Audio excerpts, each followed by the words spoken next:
26 November 2008 मुंबईची शांत रात्र. सगळं नेहमीसारखं दिसत होतं, पण त्या शांततेच्या आड काहीतरी भयान हलत होतं. असं काही ज्याने पुढील काही तासात संपूर्ण देश हादरून जाणार होता.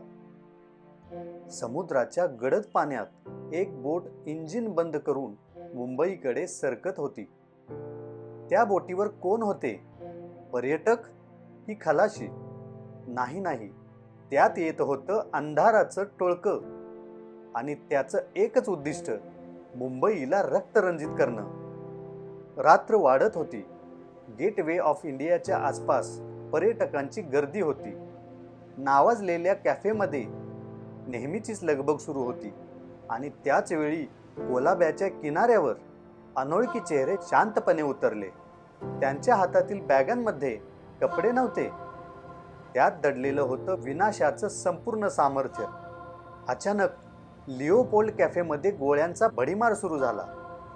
जिथे क्षणापूर्वी लोक हसत गप्पा मारत बसले होते, तेच लोक काहीच सेकंदात भीतीने, गोंधळाने आणि किंकाळ्याने वेढले गेले. मुंबईच्या हृदयाची धडधड तिथे पहिल्यांदाच थबकली. आणि मग हॉटेल ताज महाल पॅलेस. आलिशान दिव्यांनी उजळलेलं हे हॉटेल काही मिनिटातच नरकाचं रूप धारण करू लागलं. हरभऱ्याच्या दाण्या इतक्या आवाजाने मधल्या मजल्यावर गोळ्या घुमत होत्या. धूर उठत होता. लोक अडकले होते, आणि भीती त्या भव्य दालनामध्ये पहिल्यांदाच एवढ्या मोठ्या आवाजात बोलत होती.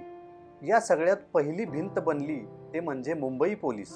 शस्त्र कमी, पण माणुसकीचा धैर्य मात्र अपार. लोकांना वाचवण्यासाठी ते धावत होते, गोळ्या झेलत होते. काही जणांनी तर शेवटचा श्वासही घेतला.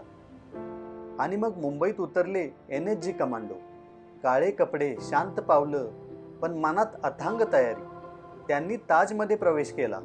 जणू ते जाणून होते की या लढाईत एक चूक म्हणजे मृत्यू, आणि एक पाऊल पुढे म्हणजे एक जीव अधिक वाचू शकतो. मुंबईची ती रात्र झोप हरवून बसलेली रात्र होती. TV स्क्रीनवर धूर, आग आणि किंकाळ्या फोन उचलले जात नव्हते.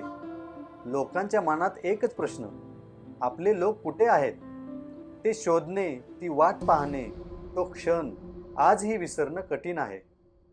40 तासांच्या अखंड लढाईनंतर अखेर शेवटचा दहशतवादी पकडला गेला.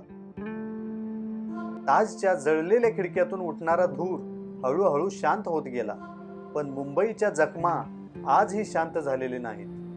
26/11 ही फक्त दहशतीची गोष्ट नाही, ही आहे त्या हजारो जीवांची कथा ज्यांनी भीतीच्या काळोखातही धैर्य बनून उभं राहणं निवडलं. मुंबई जखमी झाली, पण मुंबई कधीही हारली नाही, कधीच नाही.